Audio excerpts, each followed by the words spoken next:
शांति जीवन दर्शनम। नमो नारायण नारायणम।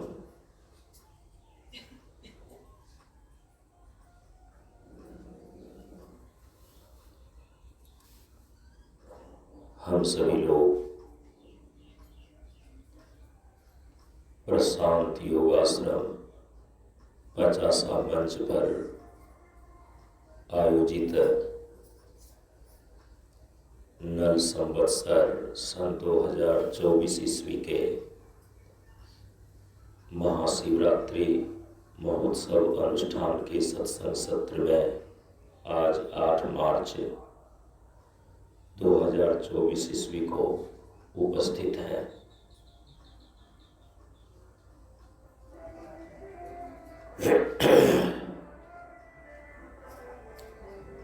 भगवान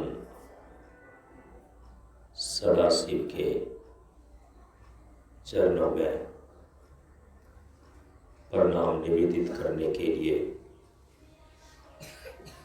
पीछे से एक साथ उच्चारित करें।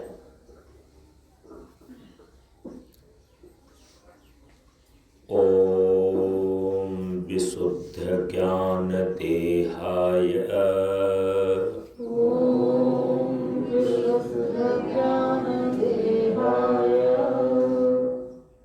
त्रिवेदी दिव्य चक्षुषे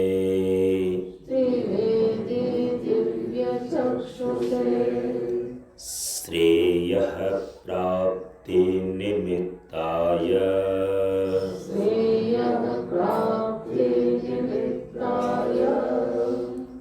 नमः सोमार्धधारिणे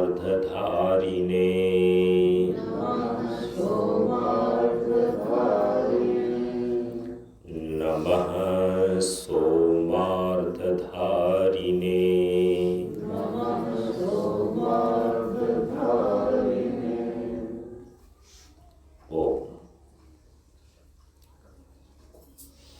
विशुद्ध ज्ञान ही जिनका शरीर है, तीनों वेद ही जिनके 3 दिव्य नेत्र हैं और जो कल्याण प्राप्ति के हेतु है तथा अपने मस्तक पर अर्धचंद्र का मुकुट धारण करते हैं, उन भगवान शिव को नमस्कार है।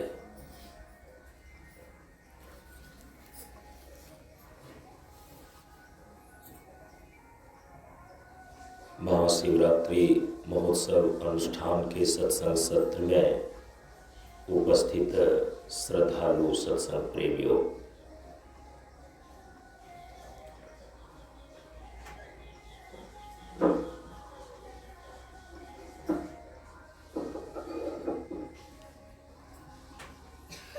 परम पूज्य गुरुदेव के श्री चरणों में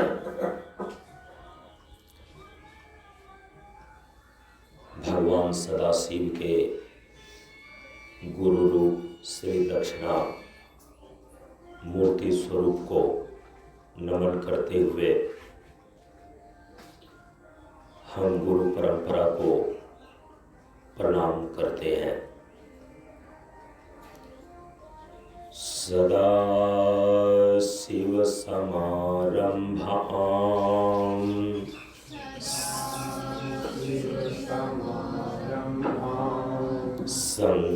शंकराचार्य मध्यमां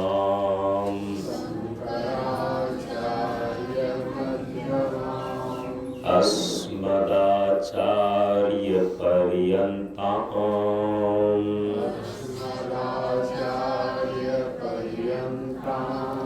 वन्दे गुरु परंपरां।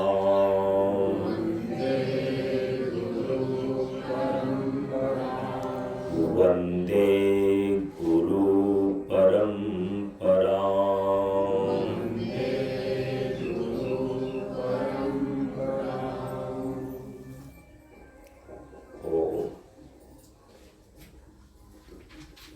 कल के सत्संग में हम हम सभी लोगों ने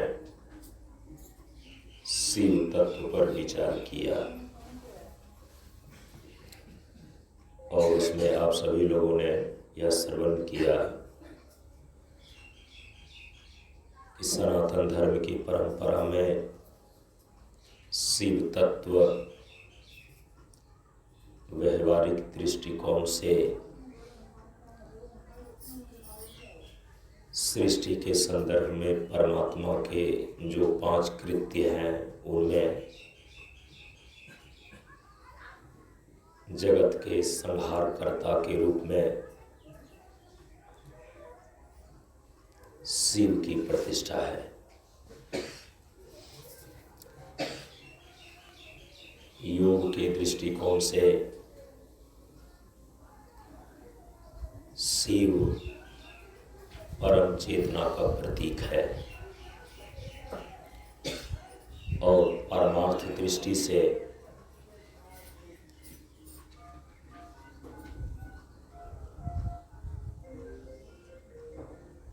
शिव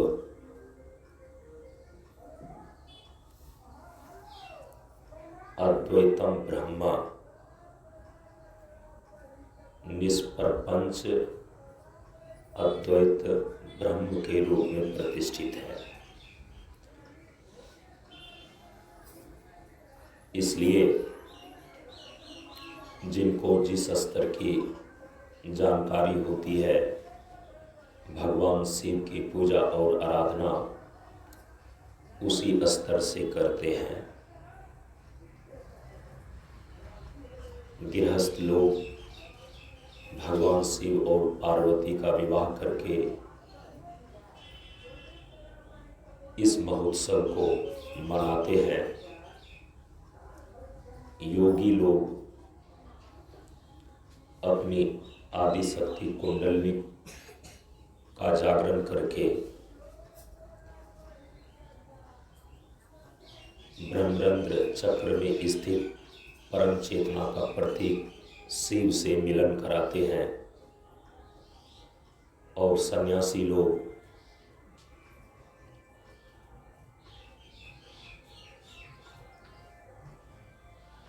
परपंच उपशमम शांतम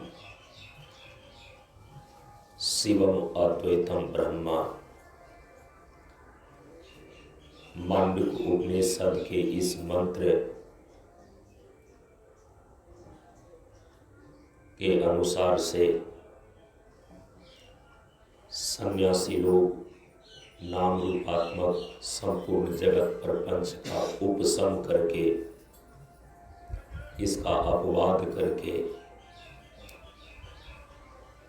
जगत का मिथ्यात्व सिद्ध करके शिव स्वरूप अद्वैत ब्रह्म की निष्ठा प्राप्त करते हैं।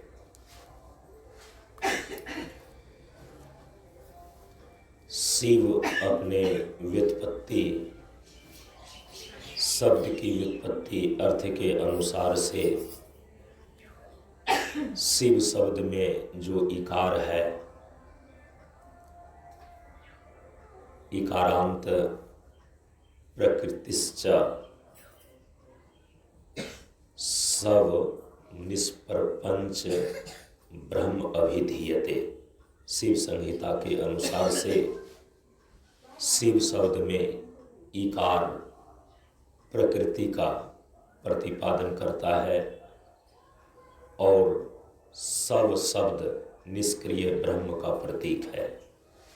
इस प्रकार से प्रकृति और पुरुष के समवेत स्वरूप को शिव बोलते हैं।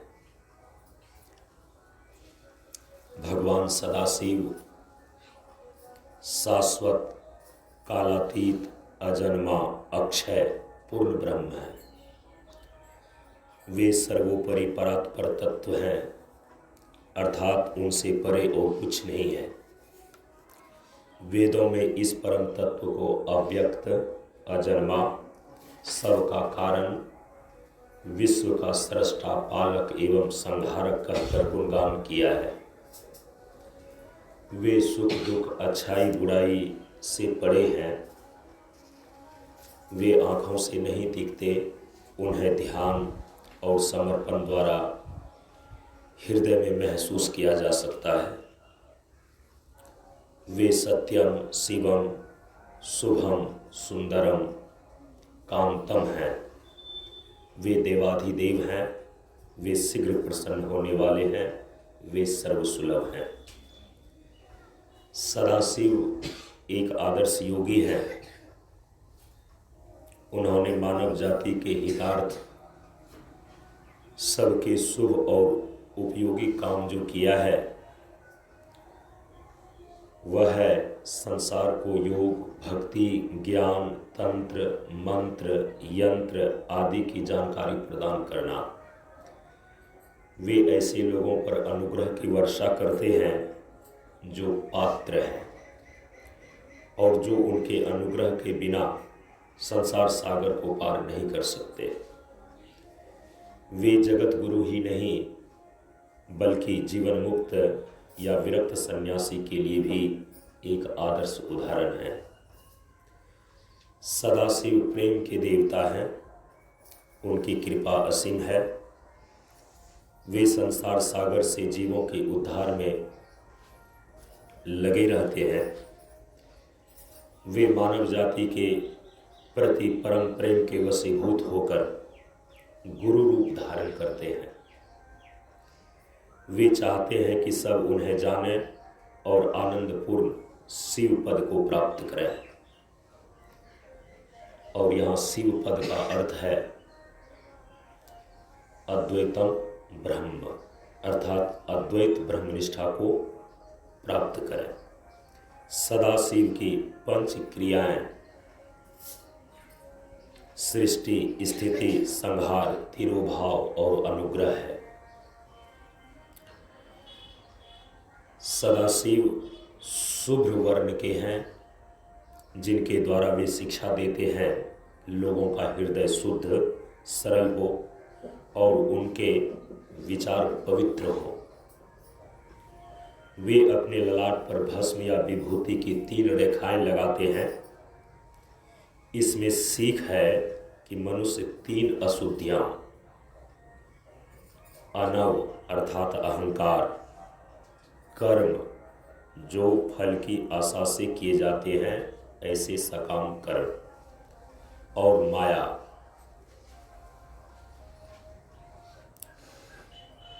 ये 3 चीज हो गई। ये 3 प्रकार की अशुद्धियां हैं, अहंकार, सकाम कर्म और माया। 3 ऐसनाओं, 3 प्रकार की ऐसना है, संपत्ति की कामना, स्त्री की कामना तथा स्वर्ण आदि धन की कामना। और 3 प्रकार की वासना है, लोक वासना, देह वासना और शास्त्र वासना।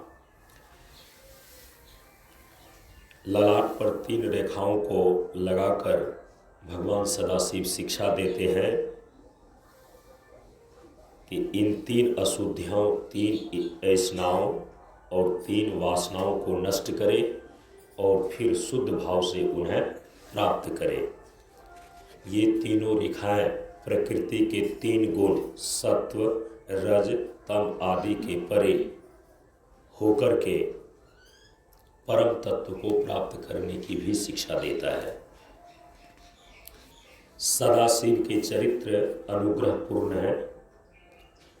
उनके समान न कोई दाता है, न तपस्वी है, न ज्ञानी है, न त्यागी है, न वक्ता है और न कोई ऐश्वर्यशाली है।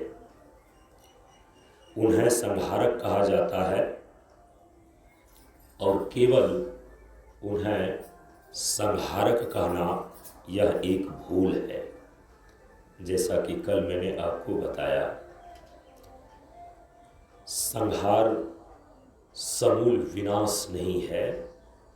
संहार भगवान शिव के द्वारा जो होता है एक नए जीवन और सृष्टि के परिवर्तन करने हेतु होता है।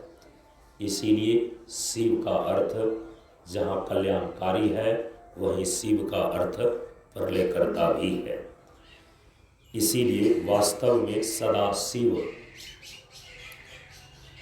पुनरुत्पादक हैं। जब कभी किसी का शरीर इस जीवन में आगे विकास के लिए अयोग्य हो जाता है, चाहे रोग के कारण हो या वृद्धावस्था के कारण हो, तब वे इस अशक्त शरीर को हटाकर अच्छे विकास के लिए एक स्वस्थ सुंदर शरीर देते हैं। वे सबको शिव पद देने की इच्छा रखते हैं। जैसे बसंत ऋतु में जब पतझड़ होता है, वह वृक्ष को सुखाने के लिए नहीं होता है, बल्कि वृक्ष को नवजीवन प्रदान करने के लिए होता है। उसी प्रकार से भगवान शिव के द्वारा जब संहार किया जाता है, वह मूल विनाश के लिए नहीं होता है, बल्कि सृष्टि में एक ऐसा परिवर्तन होता है जिसके द्वारा ये नवजीवन पुनः प्राप्त हो सके। सदा शिव का त्रिशूल 3 गुणों सत्वगुण, रजोगुण और तमोगुण को प्रस्तुत करता है, जिन पर सदा शिव का प्रभुत्व है। त्रिशूल का अर्थ होता है 3 प्रकार के शूल, 3 प्रकार की पीड़ा, 3 प्रकार के दुख, 3 प्रकार के ताप। भगवान शिव ने अपने हाथ में त्रिशूल धारण किया है। उस त्रिशूल पर भगवान शिव का प्रभुत्व है। इसीलिए जो भगवान सदा शिव के शरण में चले जाते हैं, उनके जीवन से तीनों प्रकार के शूल अर्थात पीड़ा अर्थात तीनों प्रकार के दुखों की आत्यांतिक निवृत्ति हो जाती है। ये इन्हीं 3 गुणों से शासन भी करते हैं। डमरू इनके बाएं हाथ में है, जो प्रणव ओम को प्रस्तुत करता है, जिससे सभी भाषाएं स्वरूप को प्राप्त करती हैं, अपने मूल स्वरूप में आती हैं। अर्धचंद्र को सिर पर धारण करना बताता है कि इन्होंने बुद्धि को, मन को पूर्ण रूप से नियंत्रित किया है।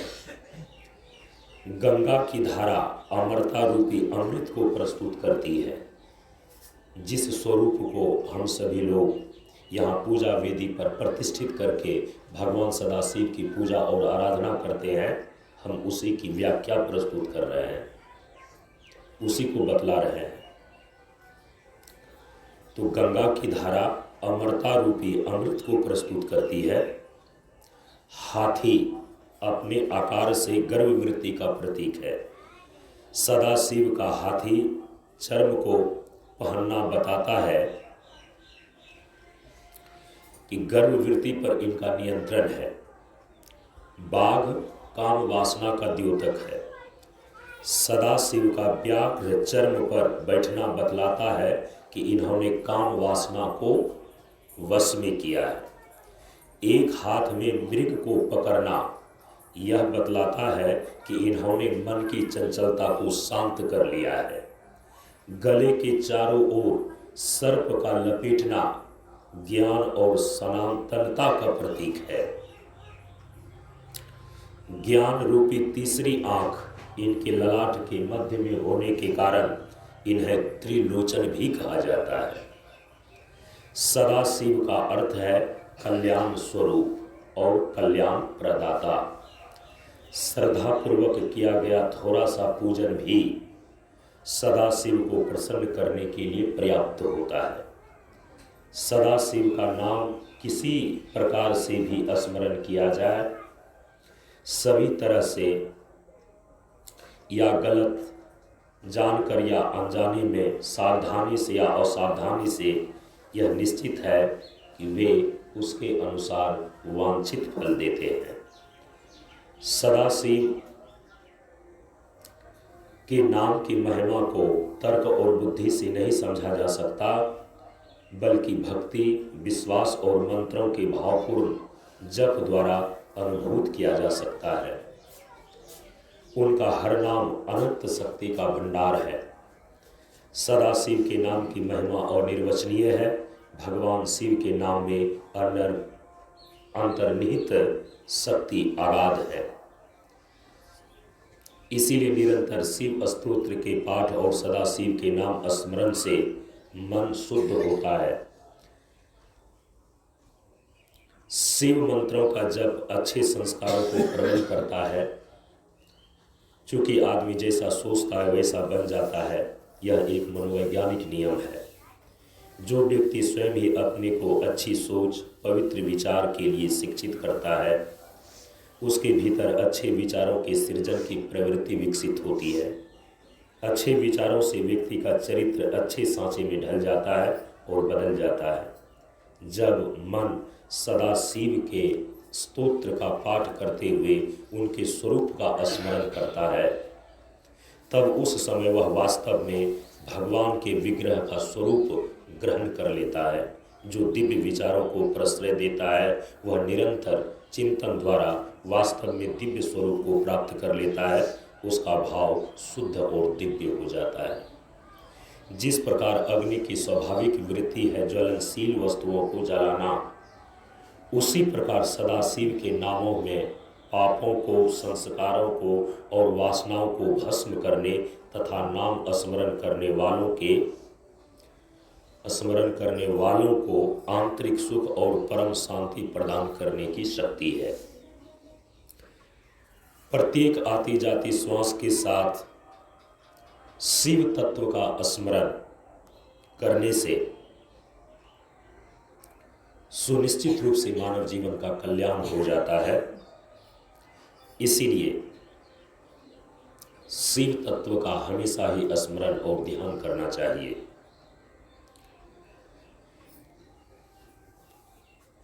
यह जग प्रसिद्ध है कि रावण ने सदाशिव को शिव तांडव स्तोत्र से संतुष्ट कर लिया था।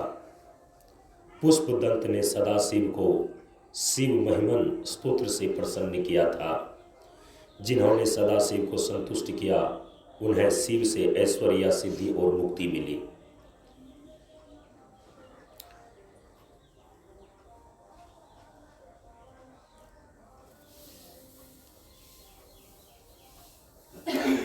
भगवान शिव की प्रसन्नता के लिए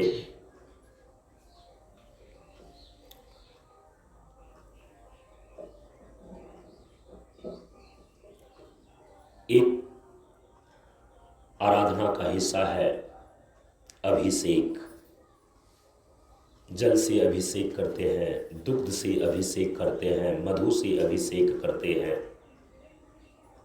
संसार के जितने भी उत्तम से उत्तम पदार्थ हैं, उसके द्वारा भगवान शिव का अभिषेक किया जाता है। सबसे बड़ा और श्रेष्ठ अभिषेक है शुद्ध प्रेम के जल को हृदय कमल में स्थित आत्मलिंग पर चढ़ाना। लिंग का अर्थ होता है चिन्ह।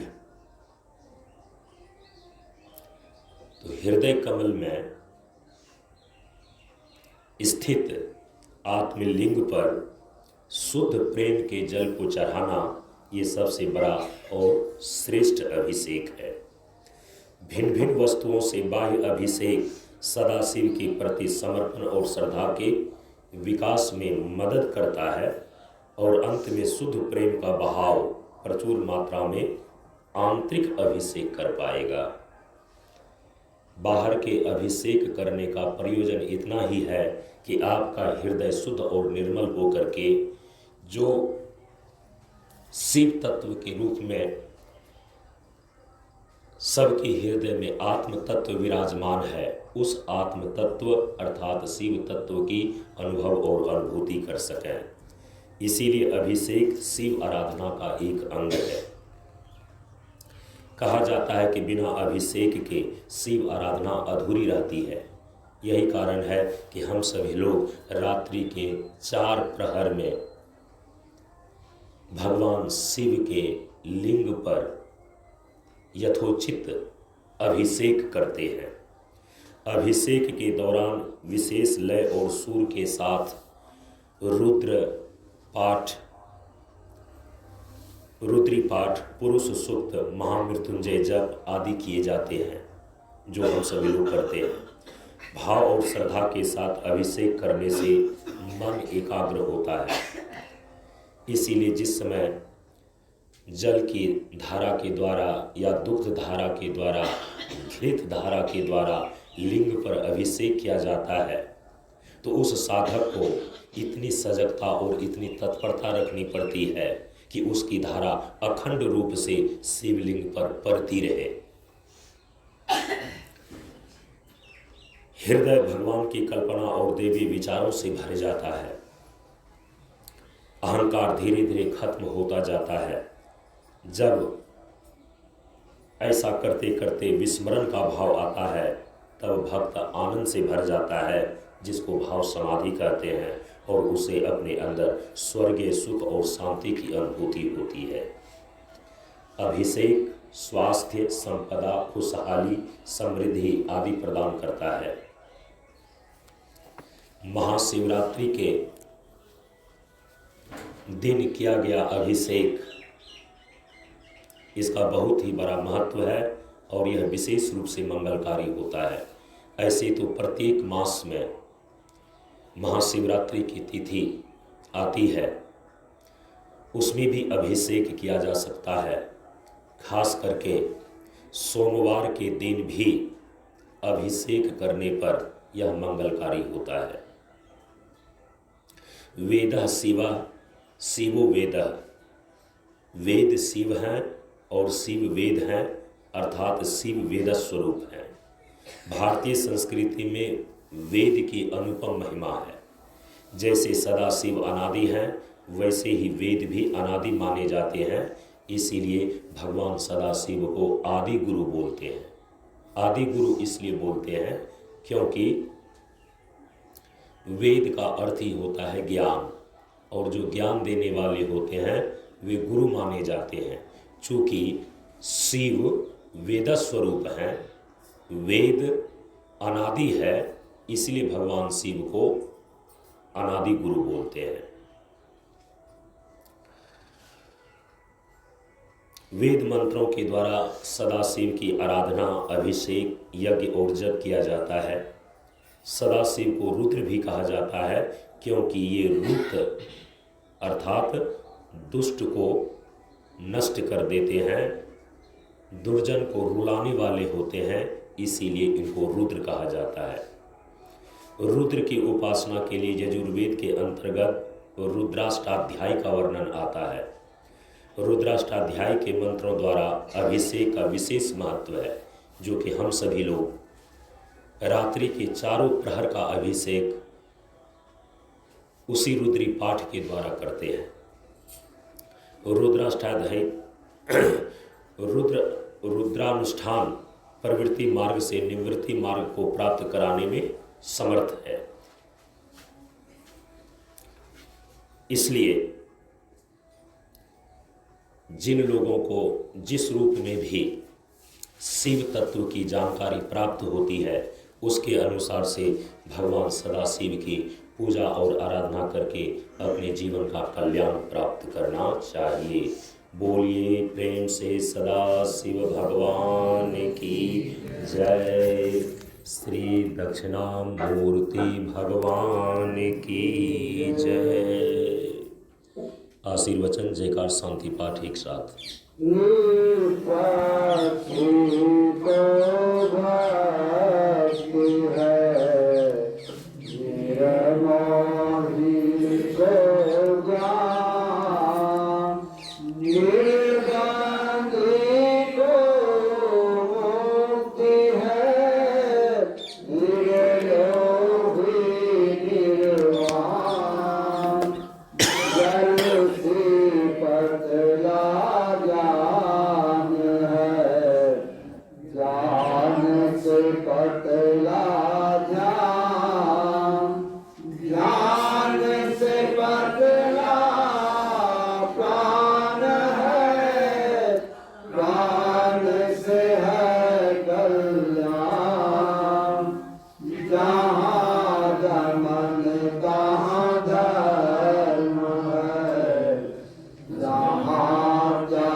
सोन